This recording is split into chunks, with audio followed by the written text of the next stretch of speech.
എല്ലാവർക്കും നമസ്കാരം. എല്ലാ വർഷവും ഈസ്റ്ററിൻ്റെ തീയതി മാറി വരുന്നതിന് കാരണം എന്താണെന്ന് നമ്മൾ ചിന്തിച്ചിട്ടുണ്ടാകും. ഇതിന് പിന്നിൽ ഒരല്പം ചരിത്രമുണ്ട്, ശാസ്ത്രമുണ്ട്, ചില പാരമ്പര്യങ്ങളുമുണ്ട്. വേദോത്സവത്തിൽ നമ്മൾ വായിക്കുന്നു, യേശു ക്രിസ്തു ക്രൂശിക്കപ്പെടുകയും ഉയർത്തെഴുന്നേൽക്കുകയും ചെയ്തത് യഹൂദന്മാരുടെ പാസ്ഓവർ അല്ലെങ്കിൽ പെസഹയുടെ സമയത്തായിരുന്നു എന്ന്. ഈസ്റ്ററുമായി നേരിട്ട് ബന്ധമുള്ള ഒരേ ഒരു ഹിസ്റ്ററിക്കൽ മാർക്കർ അത് ജൂത പെസഹയാണ് എന്ന് മനസ്സിലാക്കാം. പുറപ്പാട് പുസ്തകം 12-ാം അധ്യായത്തിന്റെ 18-ാം വാക്യത്തിൽ വായിക്കുന്നു, നീസാൻ മാസത്തിലെ 14-ാം തീയതി പെസഹയുടെ അനുഷ്ഠാനം ആരംഭിക്കണം എന്ന്. യഹൂദന്മാർ ഉപയോഗിച്ചിരുന്നത് ഒരു ലൂണർ കലണ്ടറാണ്. അതിലെ ആദ്യത്തെ മാസമാണ് ഈ പറയുന്ന നീസാൻ മാസം. ഇനി ഒരൽപ്പം ശാസ്ത്രീയ പശ്ചാത്തലം പരിശോധിക്കുമ്പോൾ ഒരു ചന്ദ്രമാസം അല്ലെങ്കിൽ ഒരു ലൂണർ മന്ത് എന്ന് പറയുന്നത് 29 ദിവസങ്ങളാണ് എന്ന് കാണാം. അതായത് ഒരു ന്യൂമൂൺ അല്ലെങ്കിൽ അമാവാസിയിൽ നിന്ന് അടുത്ത അമാവാസി വരെയുള്ളതായ സമയം. അമാവാസിയിൽ തുടങ്ങുന്ന മാസത്തിന്റെ ഏതാണ്ട് മധ്യത്തിലാണ് പൂർണ്ണചന്ദ്രൻ അല്ലെങ്കിൽ ഫുൾ മൂൺ കാണപ്പെടുന്നത്. അപ്പോൾ നീസാൻ മാസം 14-ാം തീയതി എന്നത് ഒരു പൂർണ്ണചന്ദ്രൻ തെളിയുന്ന ദിവസമാണ് എന്ന് മനസ്സിലാക്കാൻ കഴിയും. ഇനി ഈ പറയുന്ന ദിനം നീസാൻ മാസം 14-ാം തീയതിക്ക് മറ്റൊരു ആസ്ട്രോണമിക്കൽ സിഗ്നിഫിക്കൻസ് കൂടി ഉണ്ട്. ചന്ദ്രന് മാത്രമല്ല, സൂര്യനും ഈ സംഭവത്തിൽ വളരെ കാര്യമായ ഒരു റോളുണ്ട്. വർഷത്തിൽ 2 തവണ സൂര്യൻ ഭൂമിയുടെ ഇക്വേറ്ററിന് മുകളിലായി വരും. ആ സമയത്ത് പകലിനും രാത്രിക്കും ഒരേ ദൈർഘ്യമായിരിക്കും.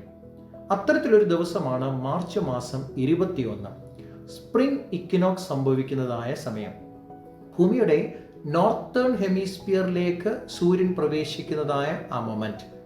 ആ സമയത്ത് നോർത്തേൺ ഹെമിസ്ഫിയറിൽ വസന്തം ആരംഭിക്കുന്നത് കൊണ്ടാണ് അതിനെ സ്പ്രിംഗ് ഇക്വിനോക്സ് എന്ന് വിശേഷിപ്പിക്കുന്നത്. അപ്പോൾ നീസാൻ മാസം 14-ാം തീയതിയുടെ പ്രത്യേകത, ഇത് സ്പ്രിംഗ് ഇക്വിനോക്സിന് ശേഷം ആദ്യമായി പൂർണ്ണചന്ദ്രൻ അല്ലെങ്കിൽ ഫുൾ മൂൺ തെളിയുന്ന ദിവസമാണ്. അപ്പോൾ യഹൂദന്മാരുടെ പെസഹ എന്നത് മാർച്ച് 21 ശേഷം, അതായത് സ്പ്രിംഗ് ഇക്വിനോക്സിന് ശേഷമുള്ള ആദ്യ പൂർണ്ണചന്ദ്രനിലാണ് വരുന്നത് എന്ന് മനസ്സിലാക്കാം. ഇനി ഒരൽപ്പം പാരമ്പര്യങ്ങൾ. യേശുക്രിസ്തു ഉയർത്തെഴുന്നേറ്റത് ഒരു ഞായറാഴ്ച ദിവസമായതുകൊണ്ട് ഈസ്റ്റർ എല്ലാ വർഷവും ഞായറാഴ്ച ദിവസം ആചരിക്കണം എന്നൊരു പാരമ്പര്യം നിലനിന്നിരുന്നു. AD 325 കൂടിയ കൗൺസിൽ ഓഫ് നൈസിയിലാണ് ഈസ്റ്ററിന്റെ തീയതി കണ്ടുപിടിക്കാനുള്ള ഫോർമുല ആദ്യമായി നിർദ്ദേശിക്കുന്നത്. സ്പ്രിംഗ് ഇക്വിനോക്സ് മാർച്ച് 21 ശേഷം വരുന്ന ആദ്യ പൂർണ്ണചന്ദ്രന് ശേഷം വരുന്ന ആദ്യ ഞായറാഴ്ച ഈസ്റ്റർ ആചരിക്കണം എന്ന് നിശ്ചയിക്കുകയുണ്ടായി. ചുരുക്കത്തിൽ പറഞ്ഞാൽ, മാർച്ച് 21 ശേഷം വരുന്ന ആദ്യ ഫുൾ മൂൺ ദിനം കണ്ടെത്തുക. അതിനുശേഷമുള്ള ആദ്യ ഞായറാഴ്ചയാണ് ഈസ്റ്റർ ദിനം. അപ്പോൾ ഈസ്റ്റർ ദിനം സൂര്യന്റെ പ്രയാണവുമായി ബന്ധപ്പെട്ട് വരുന്ന സ്പ്രിംഗ് ഇക്വിനോക്സും ചന്ദ്രന്റെ പ്രയാണവുമായി ബന്ധപ്പെട്ട് വരുന്ന ഫുൾ മൂൺ, ഇവ രണ്ടുമായും ബന്ധപ്പെട്ടിരിക്കുന്നത് കൊണ്ട് എല്ലാ വർഷവും ഇതിന്റെ തീയതി മാറിക്കൊണ്ടിരിക്കും.